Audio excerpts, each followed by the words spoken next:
Hungerford Footbridge. Opened in 1845, but much altered in 2002, it joins the South Bank and Westminster.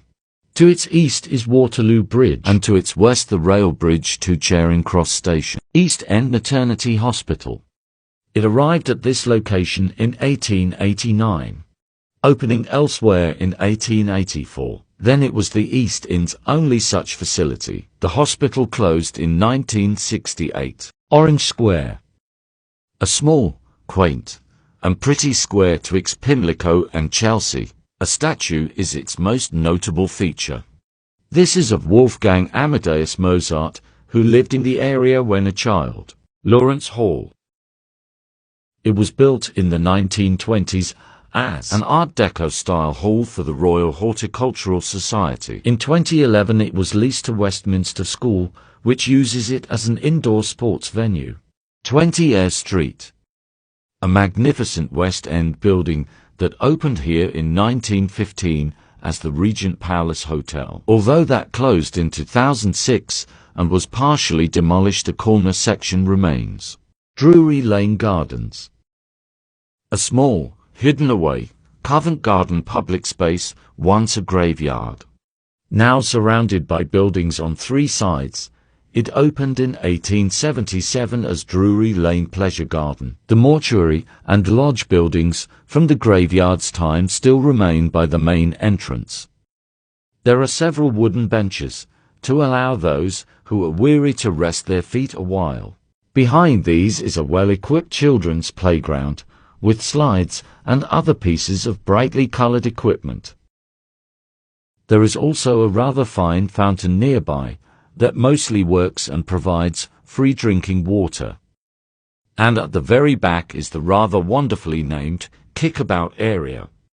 Drury Lane Gardens is open from 8 or 9 in the morning until the late afternoon or early evening, depending on the time of year. The Lighthouse. A popular event space in Camberwell with a varied history. It opened in 1940 as the Regal Cinema, before becoming a bingo hall up until 2010. Its architectural style is modern Art Deco. Strangely decorated shelter.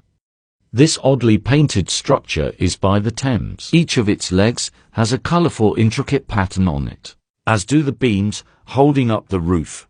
And then there is this curious thing above it. Tyndale Mansions. Dating from 1926, it is a collection of red brick homes around an area of green. Set back from Islington's busy upper street, it is now a desirable private address. However, it was built as a council estate, as social housing, and in fact, was the second ever of these in the local borough. There are multiple entrances, each allowing access to a small selection of the many separate apartments. The grassy space in the middle is well tended and home to several fine-looking trees. The sleek motor vehicles parked attest to the type of resident found here.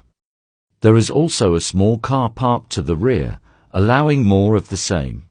There are several locations in this area using the name Tyndale. They reference the noted religious scholar William Tyndale. Osselton Street Estate.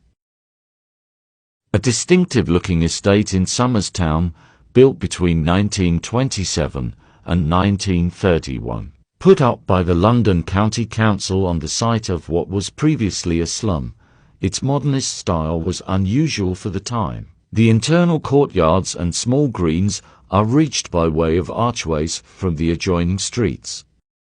The various blocks have a maximum of 7 stories, fewer than the 9 originally planned, which would have required more lifts. The design was unlike most British interwar council housing and had more in common with that of continental Europe. Ownership passed to Camden Council, but is now with a housing trust. Centrally located, near the estate's western edge is Euston, and near its eastern one King's Cross. Almost a century on, the building's smooth lines remain striking.